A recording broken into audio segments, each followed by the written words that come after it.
Welcome, everybody. Mary Hunt here at Water with Diane New and with our colleague Vera Lugosi. Vera, you switch your, there we go. Vera is our new intern for the year, and she is not replacing but following the great Wed and Magdalena, who were here last year from Germany. And, you know, Vera is just handling both of their jobs. So I'm just going to say she's terrific. And we are very pleased with her. She's here from Fort Worth, Texas, and she's part of the Brethren Voluntary Service Program, a year of service here. Last year, she spent at least part of the year in Boston with the Sisters of Notre Dame de Nemours volunteer program, which unfortunately lost its AmeriCorps funding. Vera was in a school there as a, I guess, teaching assistant or something. Vera, I don't know exactly what it was called, but we were, you know, their loss was our gain. And so Vera found her way from AmeriCorps and the Sisters of Notre Dame de Nemours to Water. And we're so delighted to have her with us. And I can attest to one more high quality Water intern just doing the job. So thank you, Vera, and a hearty welcome to you in this group, which you'll come to know over the year's time. And a hearty welcome to all the rest of you as we continue our 2025 programs. It feels like we haven't been together in forever. I want to offer a special word to those who are new to Water. I hope you feel at home. And of course, a special welcome to Chris Schenk, who comes with her new book, Bending Toward Justice, Sister Kate Kuenstler and the Struggle for Religious Rights. I'm excited about the book, and I look forward to hearing Chris and to our discussion. We at Water begin all of our programs with a land acknowledgement, something that we've incorporated to remind ourselves of why we do what we do and what we need to do more of, given the systemic injustice against Indigenous and other people of color in this country. A land acknowledgement is a beginning, not an end, a time to reflect on our history and to commit to justice making. Monday was the celebration of Canadian Thanksgiving and Indigenous Peoples Day here in the US, and so it is appropriate that we take a moment. Water is on Indigenous land in Silver Spring, Maryland, the traditional and contemporary land of the Piscataway and Anacostan peoples. We acknowledge the trauma and injustice toward all Indigenous people and other people of color that is deep in US culture and history. We join in efforts to eradicate it and make reparations for the genocide involved. Water's work, whether intellectual, spiritual, or liturgical, is aimed to bring about social justice. I ask you to just consider for a quiet moment together the Native people on whose land you sit. And if you'd like to honor them by putting their names in the chat, feel free. Let us take just a moment together.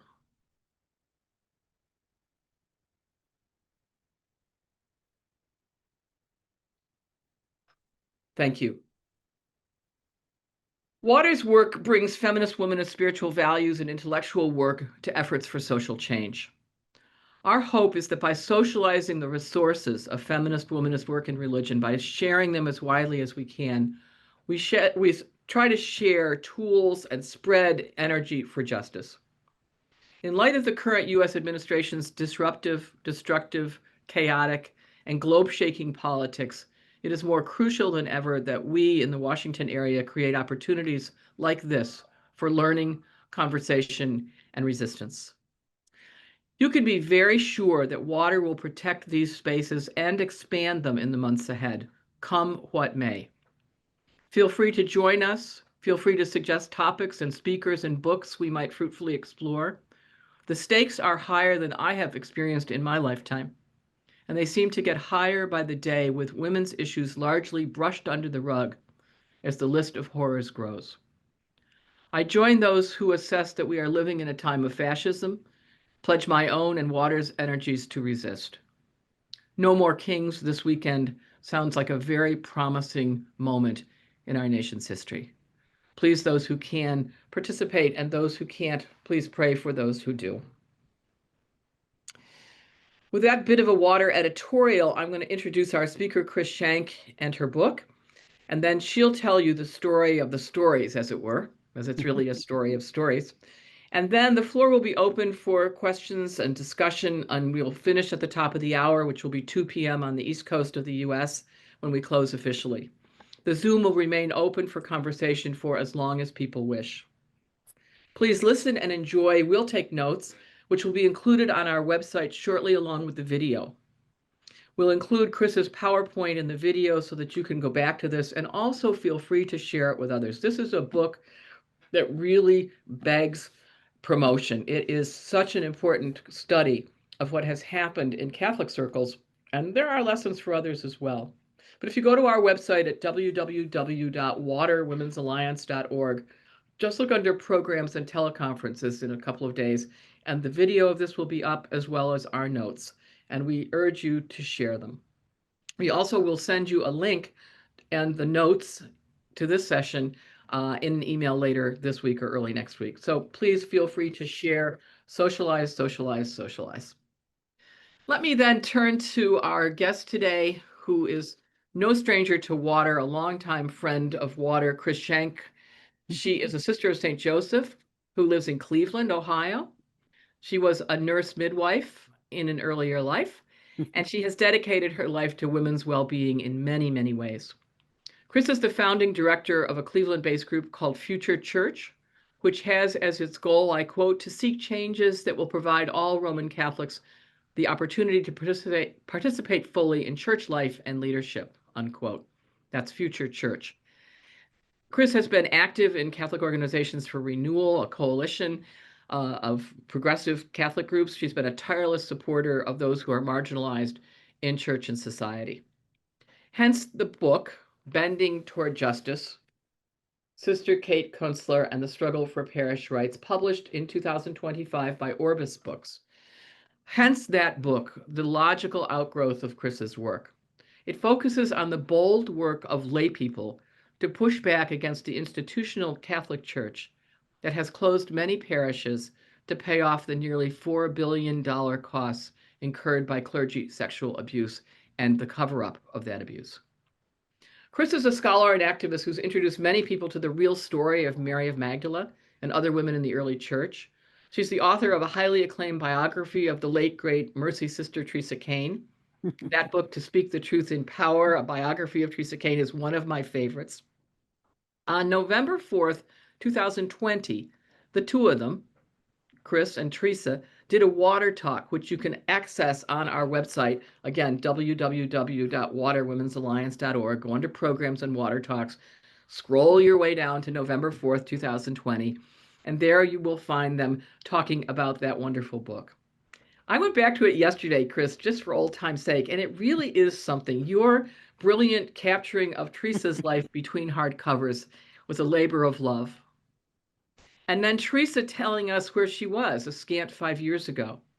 She indicated that the institutional church was pretty much in her rearview mirror, but that women like you and colleagues among us were doing the work of justice. I highly recommend that people, if you haven't, especially if you haven't read the book, go back and watch this, and then you'll want the book. But it gives you an idea of the kind of scholarship that Chris does and how accessible it is to a wide audience. Well, today we're discussing another of Chris Schenk's labors of love, the story of Sister Kate Kuenstler and the struggle for parish rights, as the subtitle reads. Kate's story is about the struggle for ordinary Catholic parishes being threatened with closure by the institutional church to pay that bill for clergy sexual abuse and the cover-ups. Kate changed the course of Canon Law by pushing the Vatican to come clean on its own procedures. Sister Kate Kuenstler was a member of the Poor Handmaids of Jesus Christ, a German-founded women's order. The founder, Katharina Kasper, started the group in 1851, eventually sending members to England and the Netherlands, and later to Fort Wayne, Indiana. Sister Kasper was canonized by Pope Francis on October 14th, 2017, a short 8 years ago yesterday. The mother house of this community is in Donaldson, Indiana, a crossroads, as Chris describes it, where they continue their work in education and healthcare, among other things. Diane and I happened to visit there earlier this year, and I must say I was deeply moved by their hospitality and by their progressive vision. It's a great group that she comes from. Kate was a good example of the Poor Handmaids in their commitment, and I quote their statement, to follow our attentive listening with courageous action of the mind, hands, and heart. The Poor Handmaids follow our attentive listening with courageous action of the mind, hands, and heart. I'll let Chris tell the story. It's a story of a gutsy, if subtle woman who succeeded in a previously male-only field, Catholic canon law, and literally rewrote some of the rules of engagement so that lay Catholics could exercise their ecclesiastical rights. I only wish I had known her personally, Chris, but I feel indebted to her thanks to your wonderful book, and I feel as if I know her. Please tell us some more. And thanks for being with us. Thank you, Mary. It's really a great honor and pleasure always to be with Water and with your fabulous community. So thank you very much for the opportunity. This is sort of a quick romp through a lot of data, so I'm gonna charge ahead here, and I'm gonna share my screen, and there we go. And so anyway, this is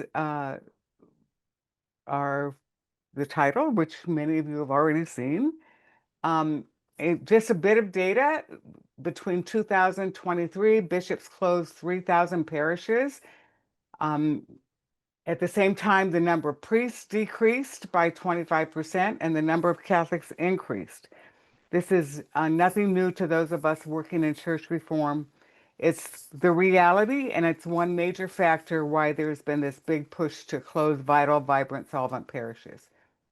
As Mary alluded, in August 2023, 32 dioceses and 3 religious orders had filed for bankruptcy protection because of clergy sex abuse.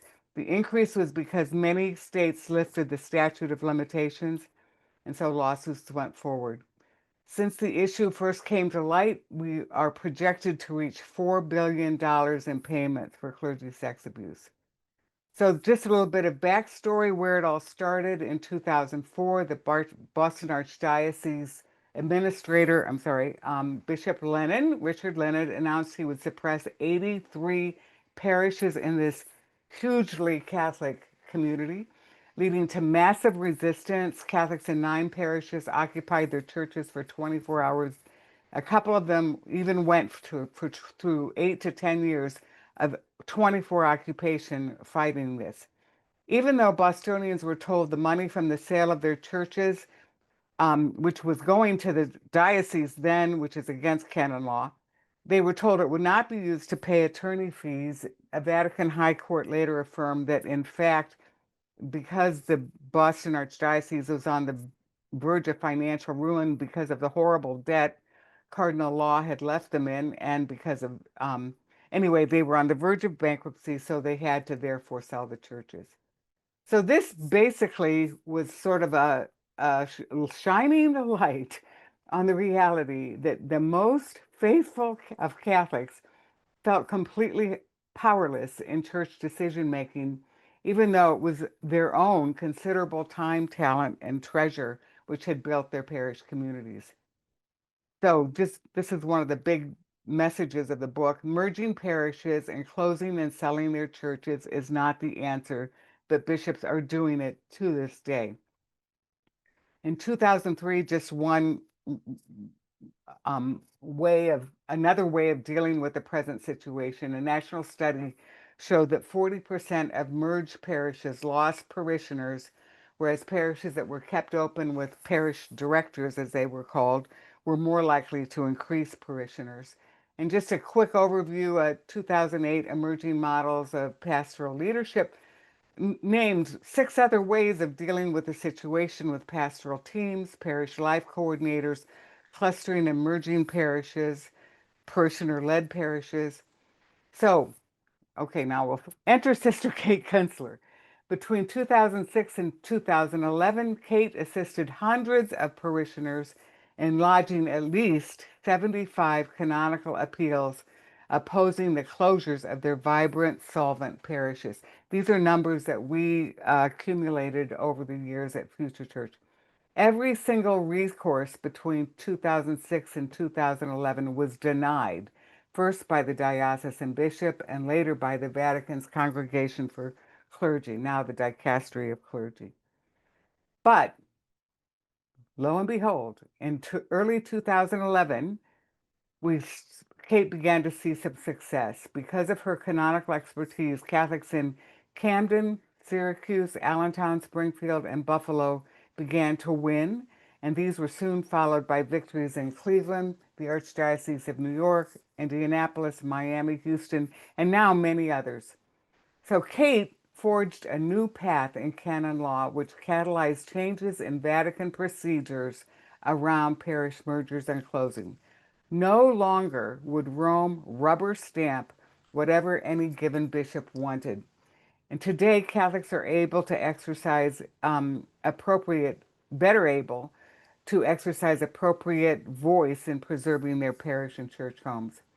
But equally important to this story, as Kate's, is the witness of many thousands of parishioners and some good priests who stood in the breach and fought for the scores of parish and faith communities that remain open today because of their courageous efforts. No one, when we started this, thought that they would win. You know, they felt so hopeless, but they felt it was the right thing to do, and Kate helped them. So let's do a little bit about Kate. These are pictures of her at ages 2, 7, and in high school. She grew up in a family farm in a tiny town in southern Illinois called Wendelin. It's a very close-knit community. Both of her parents were parish leaders. This is her Holy Cross parish. Her earliest memories of God are interwoven with the beauty of her family's farm. And she remembers sitting on the back of her dad's pickup truck, noticing all the green around, the soybeans and corn. And I knew that God had created this, and it became a three-dimensional reality for me that God was real. And this was part of God's plan, and I was part of it too. It made me happy, she says. After completing eighth grade at Wendelin, she moved 250 miles away to attend the community's high school on Domini. From there, she chose to enter the Poor Handmaid. She says it just seemed like it was a good next step. I felt at home, and it seemed where God wanted me to be, and I was happy. She obtained an MA in theology and began parish work in Belleville, Illinois. And frankly, this was foundational to her future passion on behalf of Catholic rights. The diocese had to close their education office because of a financial crisis. Kate developed a standalone adult catechist formation program that trained parish directors of religious education. This was so successful that other dioceses in Springfield adopted it, and essentially every parishioner in the southern half of Illinois benefited from her innovative approach. Kate says, my background prepared me for my work with parish closings and church closings. And then, she says, there was this whole thing of the rights of the laity and canon law. So then Kate went to Rome, her community center for canon law, studies from 1991 to 1995 at St. Thomas Aquinas, where she received her doctorate in canon law. There, while studying Book 2, she discovered a listing of the rights of the laity. And she remembers sitting in the classroom in Rome, she says, and I opened the canon law book and I'm thinking, do they know what they wrote? Do they really mean what I'm reading here? I couldn't believe it, and I couldn't wait to come back and tell everyone about it. Just a side note, at the behest of none other than Cardinal Hume, she did her doctoral dissertation on the Discalced Carmelites and the unworthy tactics designed to derail the Vatican II reforms. This was a very important prologue to her future advocacy. She did the dissertation even though everyone told her she'd never get a job if she did, but she did it anyway. So how did her work on the rights of the laity and parishioners get started? Well, she gave a talk in Belleville to this wonderful church reform organization, Fellowship of Southern Illinois Laity. Lena Waltering, a leader in that group, had this to say, quote, there were about 150 people there to hear Kate. She was incredible. She began her presentation by saying, canon law is your friend. Well, needless to say, anybody in church reform could hardly believe that. As it turns out, Waltering was on the board of the National Call to Action that had scores of regional um, segments, and by 2009, she had given 31 presentations in 10 states on the rights of Catholics in the church. Most were filled to capacity. and attendees were made to discover they had rights in the Catholic Church that were protected by canon law. This is where Future Church comes in, because we were also part of this network. We had been deeply rooted in parish realities. As Mary explained, we had 28 Cleveland parishes and religious communities sign our founding document that access to the Mass is more central to Catholic identity than the gender or marital state of the priest. And in July 2005, watching what happened in Boston, we knew that if this would stand, it it would it was just a matter of time before it would spread to every other diocese in the United States, because it solved two problems for the bishops. One, they didn't have enough priests to staff their parishes, and two, they needed money to deal with clergy sex abuse. And so we voted unanimously to undertake this new Save Our Parish community initiative to provide educational and organizing resources to faith communities to resist unjust decisions to close their parishes and churches. I have to give a shout out to Father Jim Corden in his 1997 book, The Parish and Catholic Tradition, which was a great guidebook outlining ways of claiming and vindicating parish rights using the administrative recourse procedure. There was just one problem. Nobody had ever done it until Kate began her work in 2006, and she began to apply these procedures. So now we'll talk a little bit about who are some of these parish communities that really made a huge difference. And one is St. Mary Jamesville in upstate New York. It had 500 families. It was financially stable, $500,000 in assets, no debt. Bishop Morton, and a very big outreach to their local community with a food bank and religious education. The Syracuse Bishop Moynihan merged it with a nearby parish in DeWitt, which, hear this, had an outstanding debt of over $2 million and and some of it was tied up in litigation. I bring this up because it's a key point. We found, Kate, again and again, a recurring pattern in parish mergers of dioceses merging a financially sound parish with money in the bank. It would be suppressed and merged with a parish that had significant debt. And now the assets of the wealthier, now extinguished parish balance the books of the newly merged entity, which more often than not owed money to the diocese. The big thing in St. Mary Jamesville was Kate's first canonical case. It was the first to be granted a full hearing at the sort of the Supreme Court of the Catholic Church, the Apostolic Signatura. And in May 2011, they won their case, a precedent-setting decision. So what did we learn? Well, one, it was possible to appeal to the church's highest court and win. Two, even though they couldn't reverse the merger of parish, but they could preserve their church. And just 3 months earlier, right around the same time, sorry, the congregation, this started the cascade of change, which nobody knew where it came from. Partial victories to 13 churches in Allentown, Springfield, and Buffalo, where the bishop said, yes, you can suppress the parish, but no, the church must remain open as worship sites. And you can see this would not be a fun thing for the bishop to try to keep a church going without a parish. A significant change happened, but no one knew what was behind it. Well, here's what was behind it. St. Vincent Pallotti Parish in Camden, now St. Joseph the Worker. It was a largely unknown victories shepherded by Kate and the pastor, Monsignor Lou Marucci, which paved the way for both the St. Mary's win and those of the other 12 churches. The people at St. Vincent Pallotti, in January 2007, Bishop Galante began a massive reconfiguration in Camden to decrease the number of parishes from 124 to 66 in Camden. St. Vincent Pallotti is a vibrant community, 3,000 parishioners from 34 zip codes.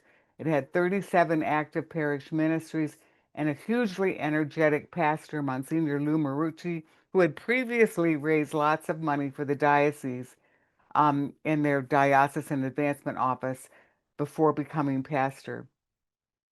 The parish participated in the diocesan reconfiguration process, The deanery voted that St. Vincent Pallotti should be the parish seat of the three parishes that were merging. In December 2007, Marucci dedicated a new $1 million addition to the campus, including a new rectory, memorial hall, etc. Just 4 months later, in April 2008, Bishop Galante ignored the deanery recommendation and ordered Pallotti to merge with St. Aloysius, even though there was scarce parking and no handicapped access. Marucci himself is in a wheelchair, so the handicap thing was a big deal. Well, so what was this all about? The fact was, the assessed value of St. Vincent Pallotti, it sat on a campus worth $27.2 million, making the potential sale far and away the most valuable of all Camden access. Galante then went through a whole process of trying to deny people their right to appeal by not issuing decrees. I mean, you have to have a decree to begin the appeal process in Rome. He said he was going to issue them after all the mergers were done and all the changes had been made. He was a canon lawyer who worked in Rome, and he thought he had a way around it. Thankfully, Kate and Marucci put their heads together and said the merger manual was an administrative act and Rome allowed them to proceed with the appeal.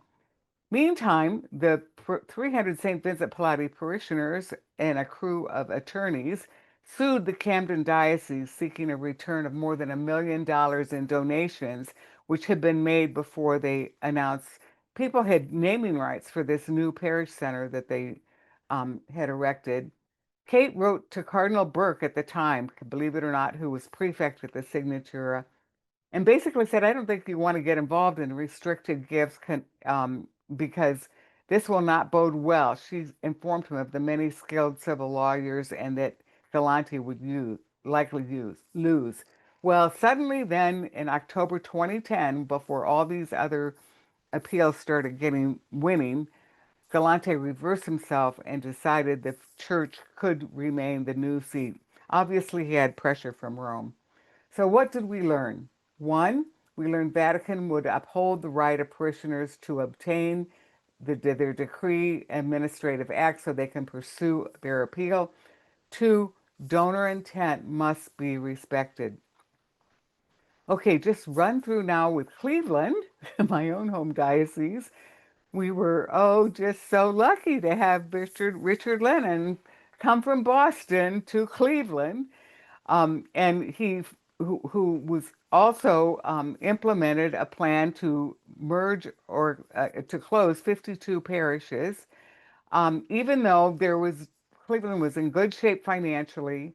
These parishes were viable. There might have been maybe 8 to 10 that would need to close. We had already been undergoing a process before Lennon got here. But the fact was, all of these parishes, of course, as happens too often, were either in the inner city or inner ring suburb of Cleveland, Akron, and Lorain, and as so happens with churches, anchored whole neighborhoods. So the good news was Future Church saw this coming, and we were ready to roll when this happened.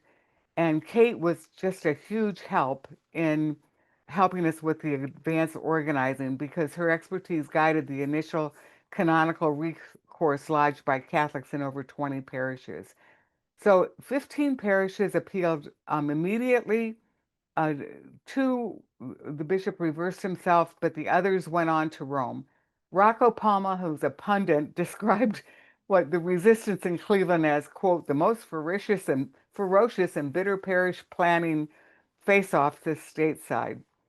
So finally, then, on Wednesday, March 7th, the Associated Press reported that the Vatican had upheld all 13 Cleveland appeals on both procedural and substance ground. This was a landmark ruling because for the first time, Vatican officials essentially allowed both the parish and the church appeals to stand. So Lennon was required to reopen all the parishes and the churches. So what did we learn? Well, first of all, we have to celebrate a little bit. This was pretty big. anyway, what we learned, a coordinated diocesan-wide pushback can be effective. Two, it's possible to keep both your parish and your church intact. And the third thing, and this is probably the most significant because it led to many other victories, for the first time, Sister Kate went public.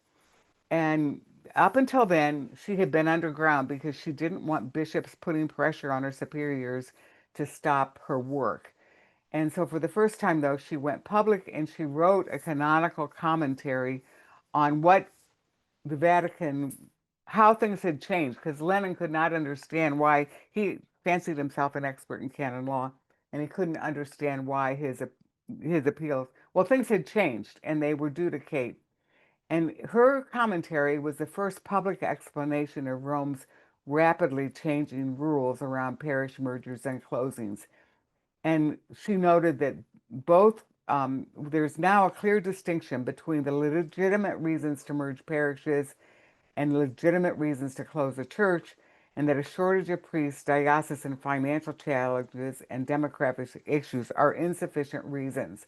And a 2013 Vatican procedure and a 2020 Vatican instruction both said the lack of clergy, demographic decline, or grave financial state of the diocese do not constitute a grave cause to deconsecrate and sell a church or a parish.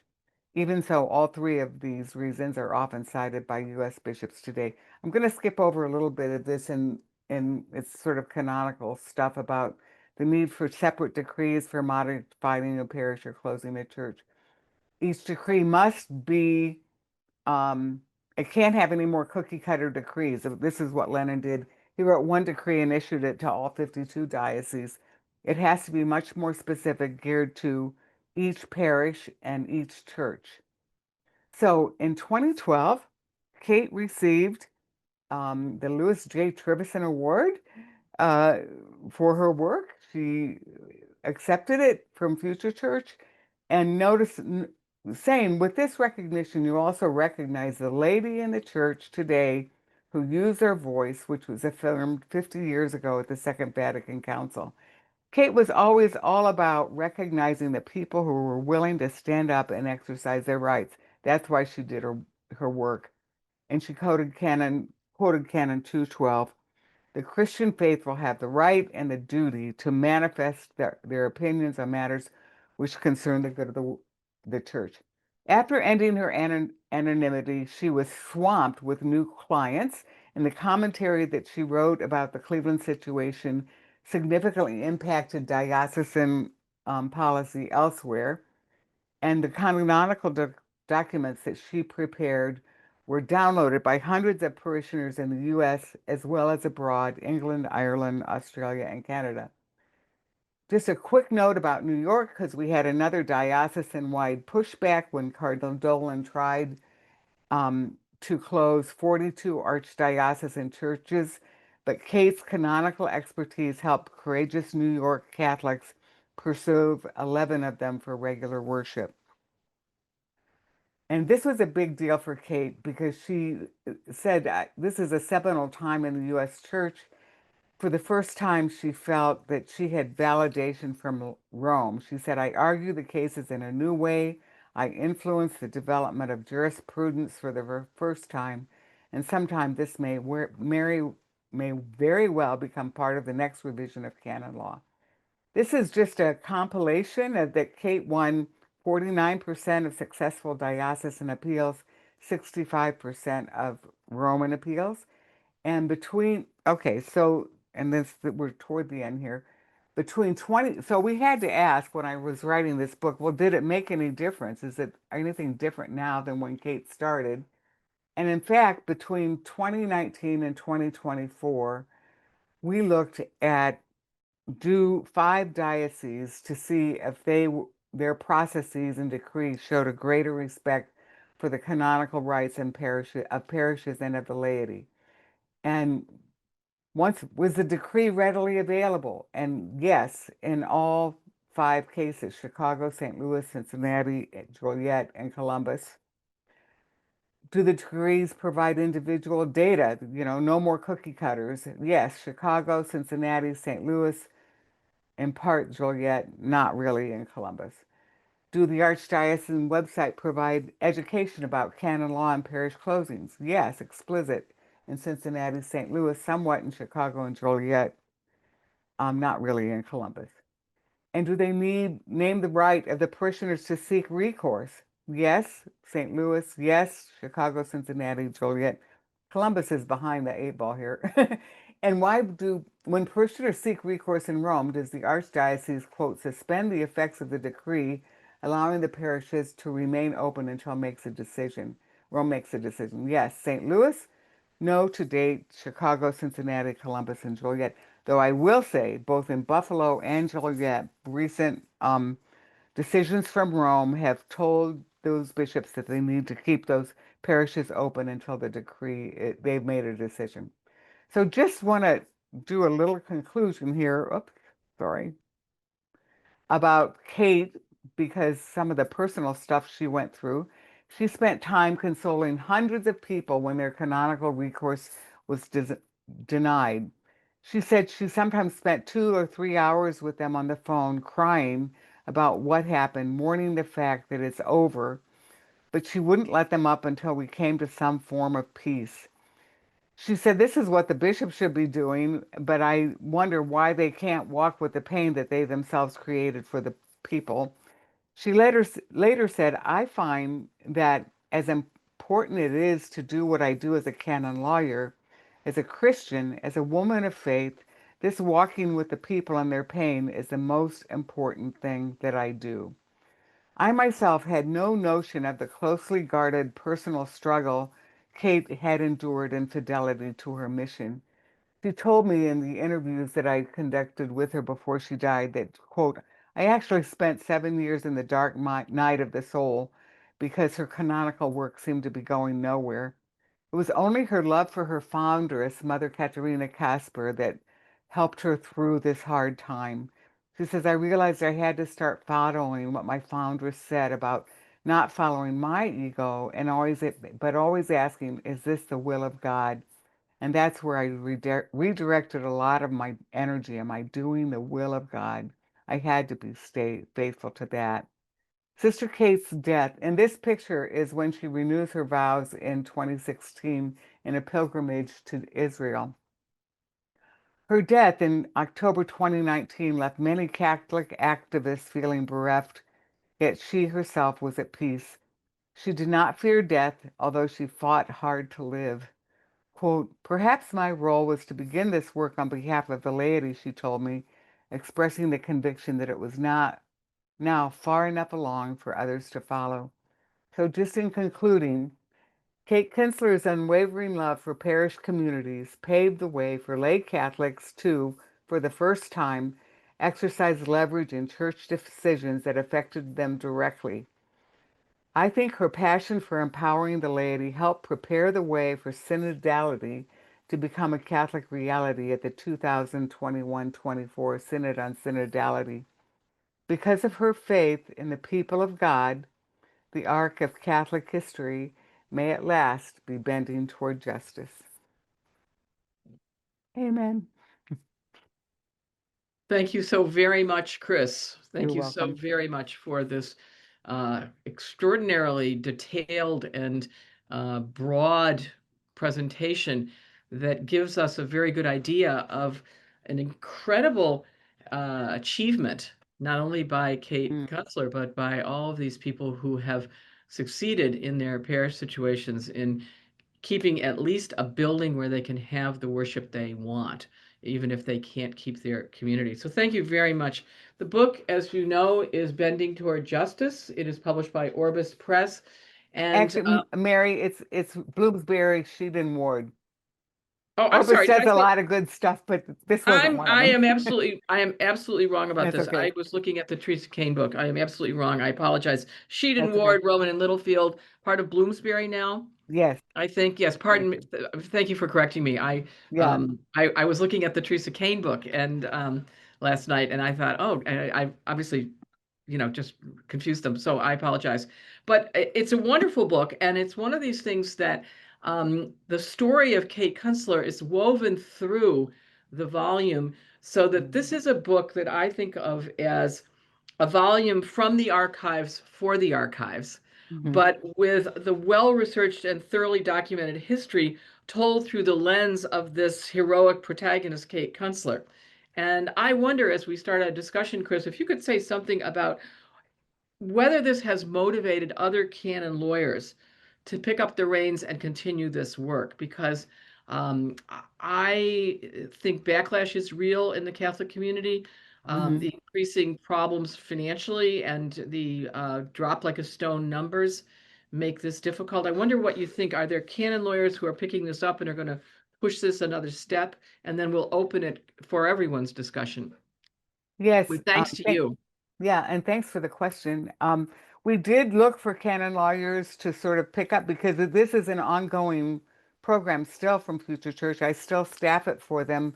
People download stuff from the website. I send them, the latest stuff and connect them with Robert Flummerfelt is someone, he's some out in the Southwest. He's handling, I forget, I said at the end, but at least he's handled at least 20 cases and he's had a number of wins. The other one is the St. Joseph Foundation. And I think Kate's work really brought a new moment where people realize, my gosh, there's a chance we can win these things. And so the work is ongoing. The last chapter did a little more detail about how many of those are still continuing. And in every one of those dioceses that I mentioned, every one of them has an organized group of Catholics that are opposing the widespread closure of their parish home. I So should if somebody, say, yeah, I'm go sorry. ahead, I'm sorry. Well, I should say that we've met at Future Church and Kate worked with people whose parishes didn't have that needed to close, and she helped them do that. So I just want to be very careful that these are all vital communities, and to me, it's like an assault on the body of Christ, if you want to know the truth. And I can get a little weepy about that because so many of them, nurture not only their members, but they have a big impact in their neighborhoods, and especially poor neighborhoods. Mm-hmm. Mm-hmm. Yeah. So if somebody wanted to find a canon lawyer in the line, as it were, of Kate Kuenstler, there would be names that you could give. Yes, and I I'm not think they asking for might them even now, but still be yeah, listed on our website. wonderful. Okay, Yeah. great.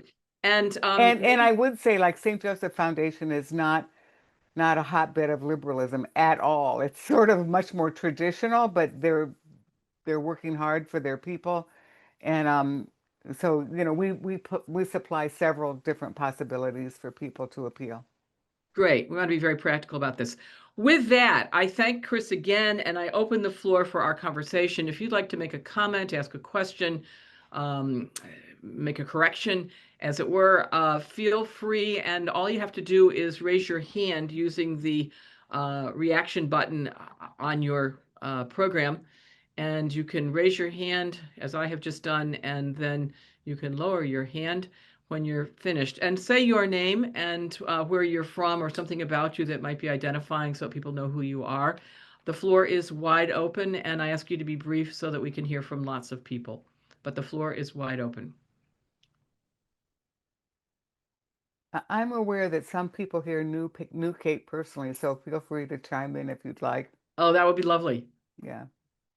I have a question about that too for you, but go ahead. Let's see if anybody wants to start. Yes, Kay? Hi, I'm trying to keep this brief. So I'm not sure if you're aware, but right now the Archdiocese of Chicago is having their capital campaign called Generation to Generation. Hmm. And they are claiming to try to retain specifically churches that serve marginalized populations. However, the history of the Archdiocese of Chicago does not reflect this. The original Black Catholic Church in Chicago, St. Monica's, was shut down, even though it was wildly successful. As these churches shut down, could you speak to how many of them are serving predominantly marginalized communities? And if this pattern continues, uh, essentially, what can we do about it? Thank you for Thanks, the Kay. Good question. question. Yeah, yeah. In Cleveland, they were all marginalized. The Archdiocese of Cleveland, they were all marginalized communities. inner city or inner ring suburb in Cleveland, Acton, and Future Church did a study with Kara about this. I don't want to get too far in the weeds with the data because I'm not really qualified, but there was a definite correlation between parish closures and income levels of the people who were being marginalized. What people have to do is they have to fight back. And you have to fight, the thing is, once they issue a decree to close your parish, merge your parish, or close your church, you only have 10 days to respond. And so that's why we tell people to download stuff from the website. They've got a letter that you can adapt for your situation. And that buys you time then to organize.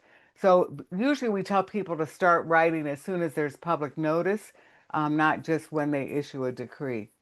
Because we know that they've tried to avoid doing that completely, and you could always lose your place. Canon law is very strict about what has to happen when. So my thing is, people have to fight back. They have to push back because these guys, and sort of the bureaucracy doesn't get it unless people stand up for their parish home. Thank you. Thanks for your question, Kay. And thanks to Kate McElway for putting the Future Church resource in the chat. We'll also make sure that it's in the notes. I just wanted to ask you this, Chris. I'm from Syracuse, New York originally, and I was shocked to learn lately that the bishop there just took on the task of being the pastor of 3 parishes. Mhm.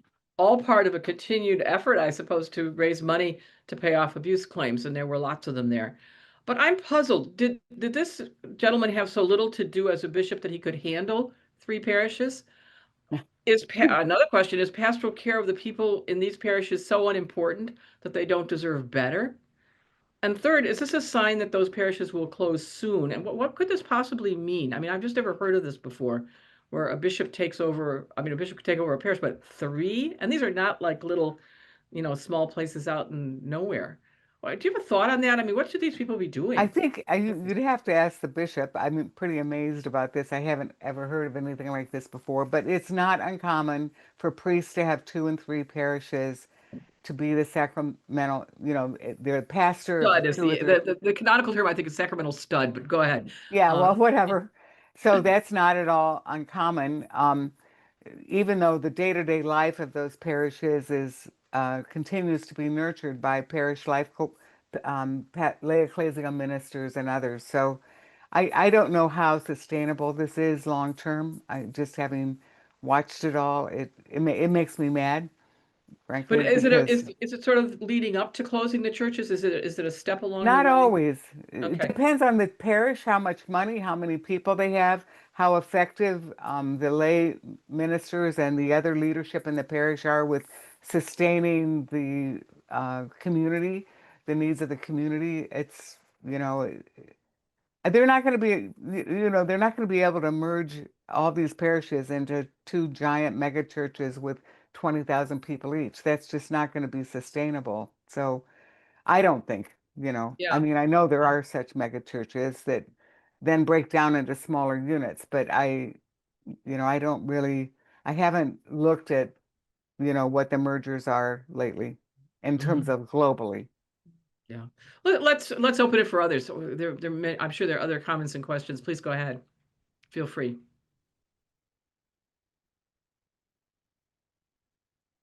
Yeah, Mary? So I lived in the Boston area about 15 years ago, and the parish next door to the town I lived in, they were sitting in, or they took over the church and just day and night What's for the years. name of the parish, Mary? I don't remember the name of the parish, but it was in Okay. the little town of Scituate, Okay. Massachusetts. Yeah. And I'm just wondering if people are still, I haven't been there now for about 15 years. So I don't know if they're still there, if they're still sitting in. They sat in for 10 years. years. Yeah. Yeah, no, they finally, Cardinal O'Malley finally ejected him. And I'm pretty sure that, see, the thing is, this is the other thing. Is that parish on near the ocean? Is it? Yes. Yeah, it was prime land. So he put it off for 10 years and then it was about the money. Yeah. Yeah. Thank you very much, Mary. Another Mary Bunting, go ahead. Hey, Mary. Unmute. Just unmute Yes. yourself. There you go. Yeah. Thanks, Mary. Yes, they want to close our parish downtown, St. Vincent de Paul. Oh, And no. we've appealed to the bishop. Of course, he didn't do anything. And then we had a canon lawyer write our letter that we sent to the Vatican. How long does it take for the Vatican to respond, usually when that's sent to them? Well, usually the first step is to send it to the bishop. Then the bishop refuses. You have 30, once Yeah, you we send did your that. letter, okay, We did that. and Yeah. then you send it to the Congregation for Clergy, and I'm sure you've received notice that they received it. It can take a long time, and usually Yeah. the longer it takes, the more favorable it is. So, That's good. so just FYI, and frankly, Congregation for Clergy has been much more open to, much tougher on allowing bishops to just willy-nilly close vital, vibrant, solvent communities. Right. So Okay. keep me in the loop. We always like to hear what happens. We too. Yeah, Right. Yeah. And that, for other people's information, I assume that's Baltimore City. yeah, And one of the things that I gleaned from this book, Chris, is well, two things. One is that the procedures are really one of the violation of the canonical procedures more than any substance. The reason why a lot of these cases are won by the Vatican. And the second thing that I gleaned, which is very helpful, is that it's a very good strategy, and this would apply to what Mary Bunting's talking about for groups that are in this process, to be getting their ducks in a row for the next step, sort of like, yeah. playing chess, you would play a few Once you steps send your ahead. letter to the bishop, it's time to start getting everything together in terms of finding all the reasons that the bishop listed in his decree should be addressed by the, Right. so that so because very often there's no there, especially if they do a cookie cutter decree. And you cannot believe how ignorant some of these diocesan officials are of canon law. And there's a reason for that, because Kate had a doctorate in canon law, but many times the people who go over and get licentiates, they don't, it's like they learn how to read a cookbook. They don't get what's really what in terms of canon law. So they make very big mistakes. So there's a good shot if you can show all the reasons they're saying you have to close your, and you can show none of these reasons apply to us, you'll have a good case. And do it in a timely way. And did I Yeah. understand 10 days? I mean, a 10-day turnaround? Once the bishop issues the decree, you have 10 what they call useful days, and that usually means weekdays. But to write and say, we don't agree with this, blah, blah, blah, and here's why. And then you wait to hear back from the bishop, and he has 30 days to respond. But while you're waiting for him to respond, you get your case together about getting ready to go to Rome, because Right. around why all the reasons he listed in his decree don't apply to your parish community. Yeah. I think we're the only archdiocese that closed 2/3 at one fell point. Many closed half, but I don't think anybody but Baltimore closed 2/3. Yeah. 70% of the black parishes, which is really sad. And Mary, were they merging them, or Yeah, what? we're supposed to merge with St. Leo the Great, an Italian parish. Uh-huh. Yeah, right. So, Great. wow. All right. Well, this also reminds me in the book of the Camden case, which reads like a mafia novel, down to the heroic priest and the sleazy bishop.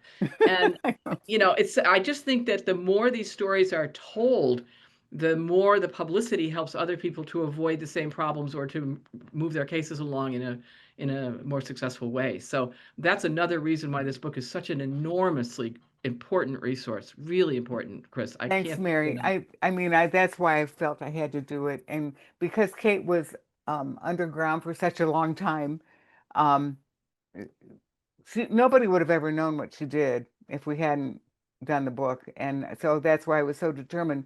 And the other thing is, just remember, she was doing all this stuff in the middle of the apostolic visitation, when they're already after U.S. nuns. So exactly. finally, when she came, when we got when we won in 2012, it was a big deal.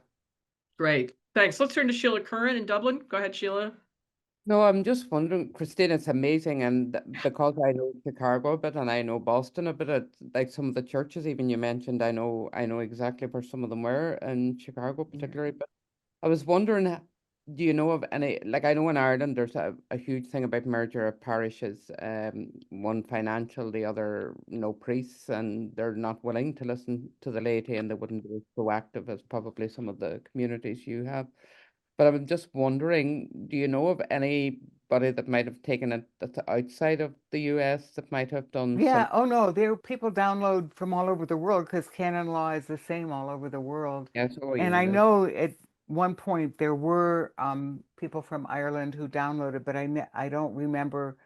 I don't think they were among the ones that we Yeah. were able to follow, in terms of what happened. But it's Mm, available right on the website, so people can do that if they wish. right. Thank you. I don't think, see, this is why, the whole nonviolent pushback by any means is so important because systems do not change unless people stand up, and the more people around the world who say, hey, wait a minute, these are our parish homes, there has to be a better way of going about this, it won't change. And I think that's the other reason for me I was passionate about Kate's story because as many of us know in church reform renewal work, there are we feel like we're not always able to affect the systemic changes that we want, but this is one of them that did change, change something in the system. So, Chris, thank you very much. I'm going to make our closing announcements, and then I'm going to keep the Zoom open for all who wish to stay on. I have a question to ask you then, which is mhm. really about Kate Kuenstler and what happens and how we have to think about this in terms of ourselves, maintaining our health and our some semblance of faith in something, et cetera. But I'll ask you that after the break, Okay. or after the switch. But before that, I just want to mention that a small bird told me that you have another biography of another smart, stalwart Catholic woman on the fire.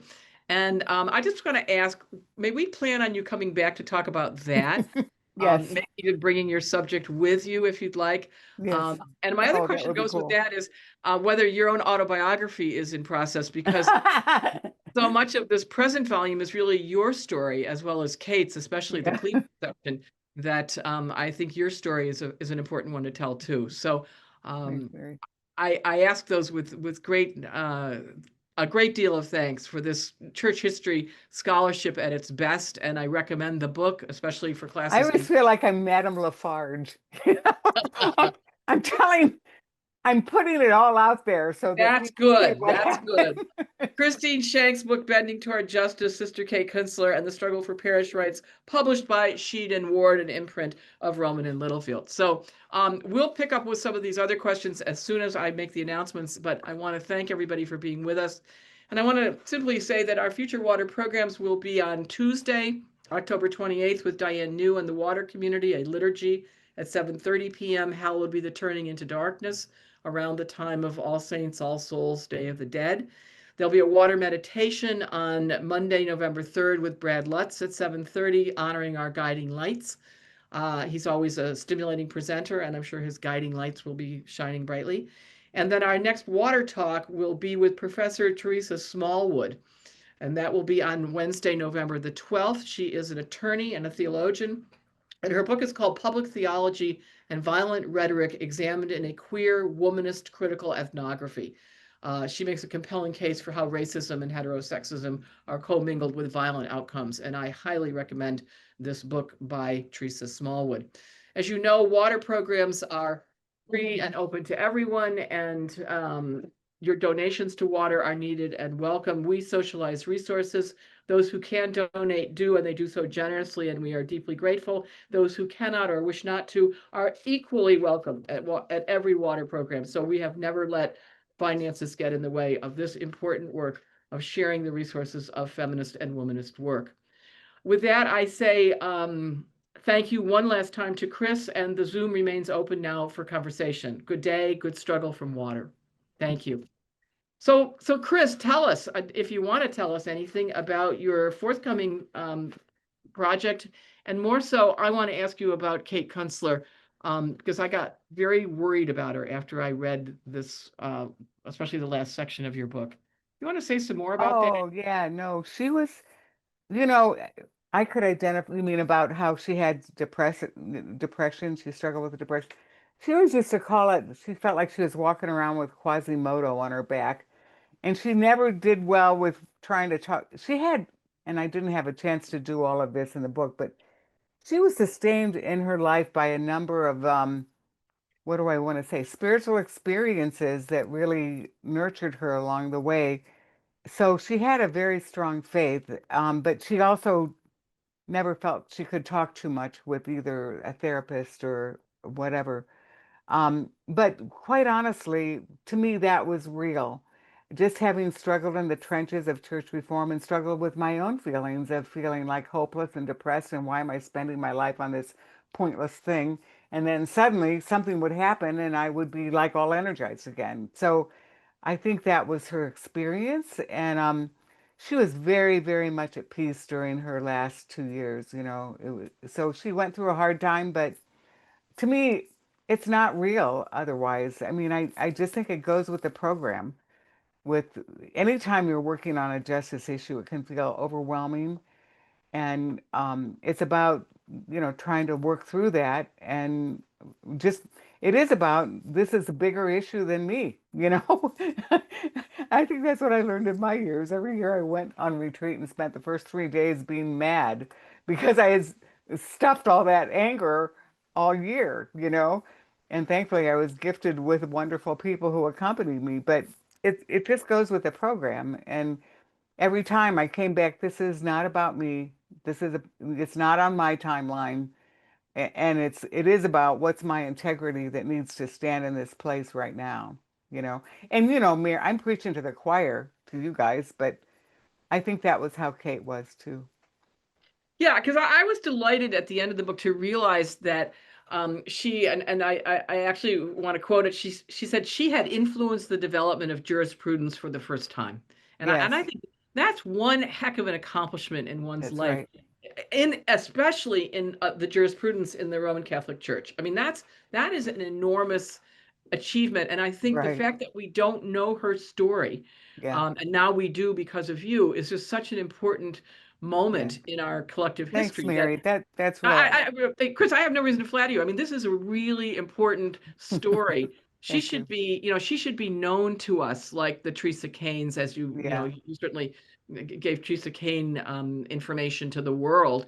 But she was better known, frankly, in the US at least. But I think this is an enormously important achievement in the global church. I mean, Yeah.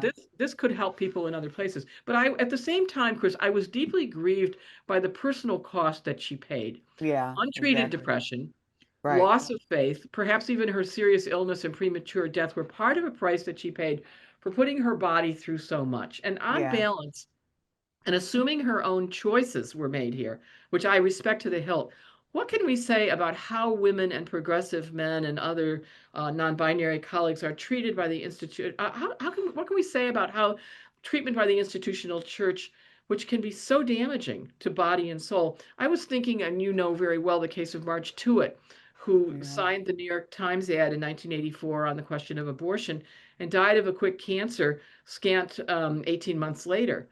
And Yeah. I always said that I think the church killed her. And this Yeah. was a person, for those who didn't know her, Sister Marjorie Tuitt, who was a Dominican, am I right? Dominican sister. Um, and Springfield, Dominican. Springfield Dominican. And, she was a person who worked hard all of her life on tough issues. But it was the church one that really, I think, put her over the top because Yeah. she was so personally wounded by having, and again, in a religious community, having made a commitment. I mean, I think this is a terrible thing. And the effects, both the corporal and mental and spiritual effects are terrible. I don't think we should, um, and then you're not doing this, but I don't think that in any case we should pass over this. Right. I don't No. think this is acceptable. I just want to say that. No, it's I'm not. not It's not giving my life acceptable at all. back. And Yeah. when I heard about it, I kept wishing I had known more because Kate at one point told me that me and my wonderful successor, Deb Rose, were two of the people in her community that she felt support with. she did share stuff with her religious community, and there was a cohort that she um was supported by, but she didn't tell them everything because she didn't want them to carry that burden, Mhm. and so I do wish personally that she had had a spiritual someone to accompany her and a therapist, but obviously it wasn't my choice to make. And No, but but it's I just also think it also speaks about how much we need community to you can't do this work by yourself, and so much of the time that's what she was doing.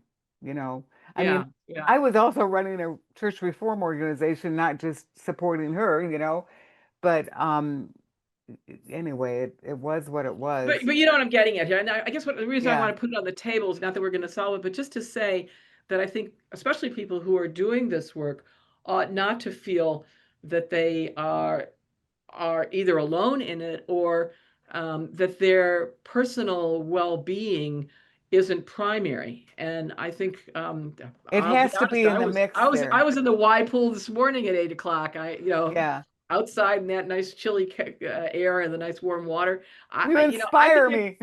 no, but we have to take care of ourselves, and I Yeah, think this is that's really right. important. So anyway, just wanted to put that on the table because I think it's Yeah. a very Thank you. common thing, and Yeah. I don't see any virtue in it. I mean, Right. it I grieved me agree. when it grieved me that Yeah. and then even though you told the story of how she went for the canonization of her beloved founder, and then came back and I mean, heavens, I hope she had I hope she did all the things she wanted to do, but She did, but I mean, yeah, she made a choice, but yeah. I don't Yeah. know. We each have our path, I guess. Yeah. Very inspiring. How about other people? What are you thinking? This is Barb. Future Church, Deb put me in touch with the sister there, and she gave me over probably I knew her 3, 4 years before she passed away, and she gave me a lot of tips. We have issues. I'm here in Southern California on the border of Los Angeles and neighboring Orange, and we had two very authoritarian bishops come in that just really were dismantling a lot of things in the diocese. And she had me write letters to the Vatican. Actually got two responses from heads of what are now dicasteries. So her tips made some obvious impact there. We're just having some current issues now. We don't have the church closing issues, but we've got some parishes that are just spending exorbitant amounts of money on remodeling projects. Oh. And when they put the money on the paper, things don't add up, shall we say. Like one parish, the pastor, he was going to put some new altar linens, and it was like $5,000 a set. So I called around to different quality places around the country. Everybody said $1,000 would have been more than adequate to do what he did. So there was, where's the extra 4,000? Who got paid? There was another project where they were remodeling an old convent into an office building. It said like carpeting for a stairwell was $2,500. I called a reputable, real good quality carpet place. They said at the most probably $1,300. So things are really don't add up. Another small parish. Where's your finance council? That parish is required to. I've sent letters. You don't really get any response, even letters to the bishop. They just sort of sit Oh, your behind. parish should have a finance council, and They won't even tell us if they do have a plan council, let alone if they do. they're And then required to under Canon Law. Yeah. I know, and Okay. a parish council also, and they won't even tell us if they have one, let alone who they are. And the bishop just backs them up in this silence mode. And another parish, I'm sort of between two parishes, and one very small parish, for the area where I'm at here in Southern California, they're going to spend $20 million on remodeling, building a new mega mansion for the priests, just way out of control.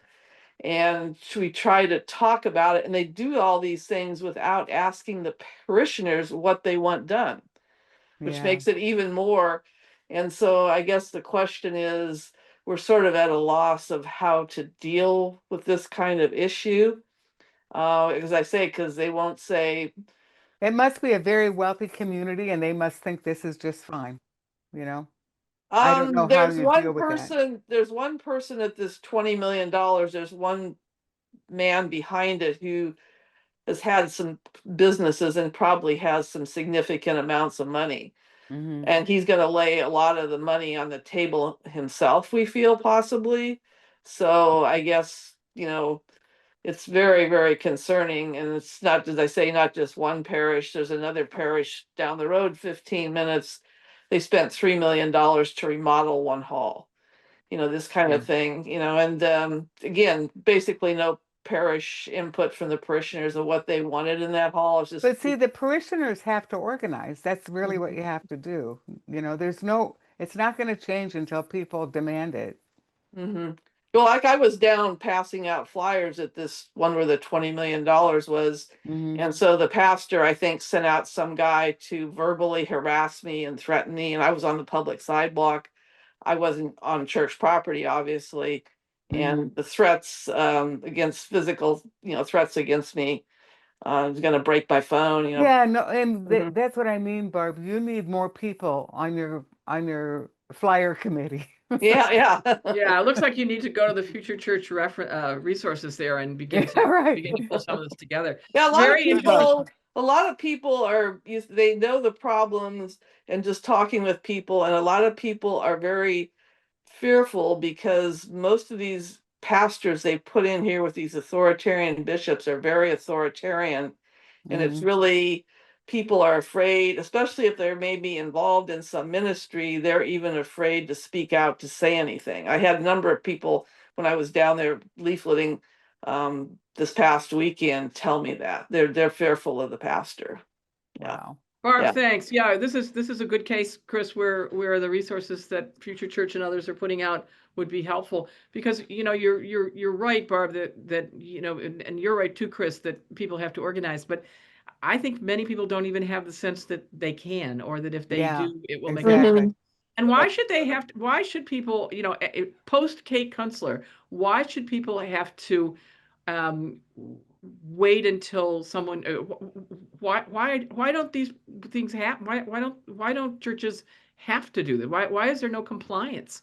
I mean, that's Yeah, that's a real problem about the yeah, but lack of it's a real problem that Yeah. can't, like, Yeah. if it's prohibited by canon law, or if it's required by canon law, then people, once people put that out there. I mean, Chris, you can tell a little bit about the story of the pastor that you mentioned in your comments who was in a wheelchair. Somebody had given a named gift of $1 million to upgrade accessibility in the church Right, where that pastor is. And of course, that was the church that they decided would not be, in fact, the church that would be kept open. right. After millions, it was what, 3 million that was put in altogether, I think, to do that. Yeah, I know it was $1 million, and It was but a donation from a named donation of $1 million yeah, from a right. family whose daughter And there had were died. others. Yeah. Yeah, yeah, And part of the thing why Monsignor Marucci was so adamant about this, he was all about ethics and fundraising, and he fought Galante on this. He said, "I can't do this. This is not ethical." You know. Anyway, he's a terrific guy. yeah. But Anyway, Sheila, did you want to get in here? I heard you. Oh, unmute, hon. Just unmute. Yeah. I think two things that amazes me: people don't read, bishops don't read, lay people don't know. Like if you were in Ireland, you're much ahead than in some places in the US, and we would be in Ireland. But I think I just know in a part of Peru, there's a bishop that had 17 women that he was in an affair with in a very poor area in the highest Andes of Peru.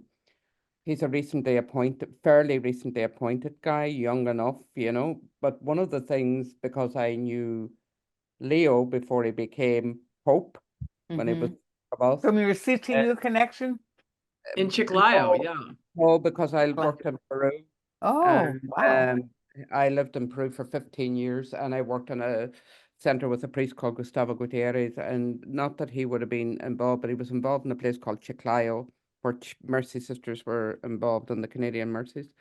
But he also was very much a person who changed that diocese from an Opus Dei diocese the most strongest Opus Dei diocese that was Yeah. planted by John Paul II to eradicate liberation theology in Peru and discredit any theologians across Latin America, another day's work. But anyway, one of Yeah. the things that he was very strong about was around accountability, the role of laity in their parishes and their rights. Mhm. So when you were talking about, because I didn't know some of the stuff you outlined, I just said, I wonder, should you send your book as a test, as a one of the readings for the appointment of these new bishops? But in the Yeah. dicastery, they go to bishop school for a short time because Mhm. Provost was in the bishop school with somebody else that I knew. And I just thought, all of this work, they have no clue. Right. Oh, they have no clue themselves. A lot of them have no clue. But the other sad thing of that is that the backdrop to a lot of the decisions are immoral, Yeah. you know, That's right. and that's the thing that, you know, when you were saying about And that, and their lies. You know, the chanceries, you know, but Dolan people refused kill to issue themselves. the decrees in New York until Kate made Rome make him. They suddenly appeared on the website like 6 months after they should have been given to everyone. And they said, oh, well, you know, we just forgot about it. It was an oversight. I mean, it was, and everybody knew it was a blatant lie. Anyway, we But go for all on. of that, when Mary was saying about somebody like Kate or like Teresa Kane, you know, even though you're a member of a religious community, very often it's a lonely place because a lot of the religious community is siding with the so-called bishop, cardinal, or, you know, afraid of their lives, you know, because, you know, depending where you're located and situated.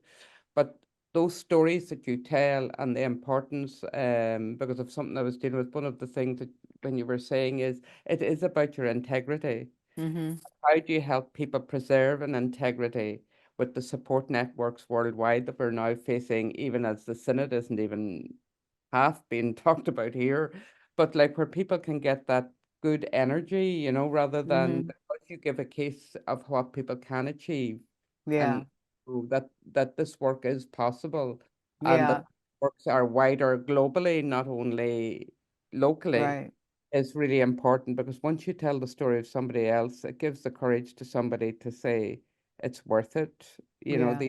I'm doing this because it is a bigger issue than me, but you do need the network. Yeah. No, You I Well, need that's know. the reason And to have this kind of conversation too, yeah. and future so church and other important, places or that you are, know, yeah. wherever people can clue in. But you know, just from what I know myself from working in Latin America and what people endured, what women theologians endured and still You were endure. there in the thick of it. Wow, Sheila, And because Spanish my is hat's not even off to seen you. as a theological language for most of the lovely Roman world, and you know, people still suffer an awful lot there to be able to have access, resources, aid, Hmm. whatever. And it's the same, you know, in other places. But no, I really admire the work and I really appreciate it. And I know a number of people that I will be giving it to. But I Oh, just, good. in terms of the systemic, We have to figure out, maybe we could get it to Leo, you know, that it would he be might be really sympathetic. important because I it's have to highlight. think about the CTU connection, so we might be able to engineer something. Because Good. it's I never thought Very of good. in that. terms Good of idea. what you say are the learnings, and the bishops don't. He was in the dicastery for the appointment of bishops. Yeah. And like, I remember when we had our Zoom with the institute I was part of after he was named bishop, and we were saying, look at what he has around here to deal with. This was Peru that we knew, you know, he has Yeah. open hell because of the frailty of the human beings he has to deal with. And then where are the systemic things that show other things are possible, other ways are possible? There Yeah. are good people wanting to run parishes. There are women that can be ordained. There are other ways of doing this stuff that Yeah. can clear out a lot of that den of iniquity. And like, but if you're not sometimes putting them into their way of tripping over it, seeing it, they may Yeah. never get it. And that's why I just think both the dicastery of bishops and if you can get it to him, as look at what has been taught and learned from the struggle, which has Hmm. implications for your reform and synodality, as you rightly say. Hmm. I just think it's Yeah. important. Good, good. Well, that's the kind of connection we want to make here. So, anybody else before we turn off the Zoom who has a comment? This would be the moment. Yes, Marie Hogarty. Prior to your retreat, which begins on Friday, wishing you every blessing. I just have a trivia question. Chris, approximately how much money does it cost these small parishes to bring this case to Rome? And how do they get the funding to do it? Okay, so most of the costs have to do with the canon lawyer. Okay. And in the early days, there were people who just downloaded the thing from the Future Church website, did what we said, and they won their appeal. So it didn't cost them anything. Um, so I don't recommend it. I always think people are wise to connect with a canon lawyer directly. So there's nothing. It costs nothing to appeal to your bishop. Even sending the letter to Rome, theoretically to the Congregation of Clergy, that doesn't cost anything. Just from within the institution, the only place institutionally, unless you get a canon lawyer, is if you get an appeal to the Signatura, then which is like the Supreme Court, and just so you know, the only reason you could have a chance at the Signatura that they would even accept your case is if the lower office, the dicastery for the clergy, made a mistake. And if you can show that they made a mistake, then the Signatura. But once you get it where it's argued at the Signatura, then you have to use a special Roman lawyer, which I want to say is around $1,500 to $2,000. But they also make arrangements of people who don't have that money to make that happen. But usually, the costs come from what you have to pay a canon lawyer. Now, Kate did all of her work pro bono. She did ask people to make a contribution to her community, the Poor Handmaids of Jesus Christ, who were supporting her work, and many, many did. But since we didn't have any pro bono, the St. Joseph Foundation is also pro bono, but they've gotten sort of swamped. So the costs are really related to how much you have to pay a canon lawyer. And usually most canon lawyers, the first consultation is free, and then they'll want a retainer for so much. So it can be, depending on with a canon lawyer, it can mount up to several $1,000s, just depending on how complex the case is and how much time they have to put into it. Does that help? I also had the impression in the book that there are other canon law groups that Kate belonged to one and then to another, I guess. But those would be they'd be sending you a bill. So I thought it was quite remarkable, and I want to No. She no? belonged to the Canon Law Society of America, which is the professional No, that's a professional organization. society. But wasn't there a mention of a canon law that like two groups that were Same. kind of groups of lawyers who worked together, but they must She was charge. with Canon Law Professionals. She Yeah. started out with them, but that was then she went on her own. But and hers was called Canon Law Ministries, I think, wasn't Yeah, it? it was. Which also gave you the impression that there was a difference there. Yeah, That the professionals, I'm sure, were sending bills, whereas right. but she had I'm not sure even we listed Canon Law Professionals anymore because they don't really do that much with parish appeals. they were Robert they're in the Flummerfeld book. I does. know. Yeah. Yeah, Robert Flummerfeld and St. Joseph Foundation are the two main ones. And Flummerfeld charges whatever the standard thing is. It's just, and he also has canon lawyers in Rome that work with him. How So about it can women? be pricey. At one point, there was a canonical advocate who really had no background in canon law, but he was helping organize different groups out of Boston, and he would charge money. We did not recommend people going with him because you don't need that added expense, but people do what they do. How about women canon lawyers? Are there groups of women canon lawyers now? I just don't. I'm asking out of Oh, there are ignorance. a number of women There are a canon number of good lawyers. women, but are there Yeah, groups of them that work together on I things like this, or not that I'm aware of. So most of the canon lawyers end up working on diocese. This is why Kate was so unique because so many of the canon lawyers work for dioceses, for and so tribunals, most of them? it's a conflict of interest all over the place. So it's Right. not easy to find independent canon lawyers. So. And Jim Card, and of course, was a great, Well, he was a professor and but he was the also a nicest great man help. that ever walked the earth, I swear to God. The what He man? came and gave programs for us a couple times at Future Church. Wonderful man Yeah, who helped many, many, many groups, and I'm sure never yeah. sent a bill. So And But a shout passionate. out to the sisters for supporting Kate. A Oh, shout yeah. out to the poor handmaids. And when I interviewed Judith Dilts, who was their superior, worldwide superior now, wonderful woman, she said, "Oh no, they wouldn't have backed off. They wouldn't." Yeah. But Kate is sort of like, who needs the hassle of some bishop coming after your leadership? Anyway, Right. But good for them. Good for yeah, them. Really good for them. they're a great community. I felt the minute we got there, I felt it. I read their history and I thought, oh my Yeah. gosh, how did I not know about these people? Well, The and poor Kate handmaids really, is going to kind of cry just thinking about the poor yeah. handmaids. And in Well, fact, Kate it's and the Kate other really, way. and Kate really identified with their founder, Katerina Kasper, who grew up dirt poor in this little tiny community, and I don't know, it was just a resonance. Yeah, great.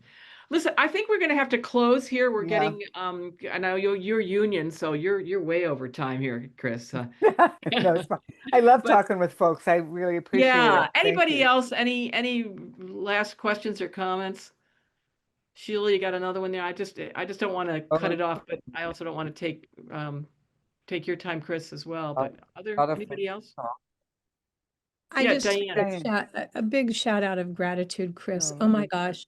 I'm an Indiana girl too, and to think that here she was living just down the road from Providence in Donaldson and doing this incredible work for all Yeah. of us. Thank you Yeah. for bringing it to light because I didn't know, Yeah. and now I do. Thanks, Diane. And Yeah. what a difference it'll make. Thank you. We're gonna have to I told Chris before we started, I'd be happy to review this someplace, maybe even Commonweal. I mean, I don't know, someplace. Oh, that's a just great to, idea. just to Commonweal get would because this is the kind of thing of women's hidden history that needs to be lifted up. And even though it's between hardcovers and it's out there, it's not going to get the kind of promotion that it needs so that people can have this as a resource. And Yeah. as you said, Sheila, to know that it's being done by other people. But the detail to which Chris Schenk descends here, I mean, she descends into the deepest weeds of details and statistics and things that you really can't Probably learn. too much, but No, to the contrary. I mean, it's very helpful. And I'm a it's little not going, OCD. I think I'm OCD. No, and it's it's very not going helpful. away. It's only Yeah. going to intensify. That's It's right. only going to intensify. That is the sadness of That this. is right. And they're going to, yes, and exactly as especially the economic changes both in this country as a whole, but also in the Catholic communities takes Yeah. place, that the question is going to be how to do this so that people whose vested interests in very conservative kinds of Catholicism don't end up with all the family jewels. I mean, that's what I Yeah. worry about, is that Yeah. that these processes need to be known to prevent exactly that. So that Yeah. people who are, these little struggling groups that Yeah. are, and God bless every one of them, but they have the right to these places. They have That's the right. story of that Syracuse place and how that building was left to wreck and ruin, and they didn't fix the roof because they were going to sell it. There's so much Yeah. treachery here. There's so Yeah. Oh, many, yeah. the Syracuse tales of was, treachery are yeah. really stunningly scandalous, Chris. Yeah. And that's only going to That's why I increase. wanted to document it all. That's why I do a lot of data because, and they had it backed up. It's a shout out to Colleen Latreille, who really was the hub of the wheel for Syracuse. It Yeah, always I don't takes know her, some but local yeah. leadership. Yeah. The She's other a thing that came up professor. in the questions here was the question of wealthy parishes being closed in order that the debt would be paid. So this is really an extortion Yeah. by the diocese to extort And it money happened again and again. again and again, and then It's people are, and she spoke to it publicly. It was yeah, not, I'm not making it up, but yeah, no, that's it's really the kind of extortion, stuff you'd rather not know about. I always felt when right? I'm working with, it's like, oh, here we go with another day of something I'd rather not know. But I think for a lot of people, the image of the churches that are closed, and it is true, and it is scandalous in its own right, that the racially, ethnically minoritized population churches are the ones that are closed. But at the same time, the diocese instrumentalizes the wealthier churches. That's why I couldn't imagine one of these three churches, by the way, that the bishop has taken over in Syracuse is a wealthy parish. Mhm. And I can't understand. I couldn't understand it until I Now read you this. do. Yeah, now I do. Yeah. Now I do. And that really is to lie to people and say you're not a viable place. Well, of course they are. And this distinction, this important distinction, which you didn't really talk about today, but you say so many times in the book, and Kate says so often, the distinction between a church building and the the parish. corporate aspect of things, Yeah. and and the community aspect, and She- those are really two different I mean, things. the bishops treat them like Starbucks franchises, not like I love that you use that term. community. It's great. Yeah. Yeah, yeah, yeah. Well, lots Boy, that we thank learned you today, so much. folks, huh? Yeah. Lots we learned.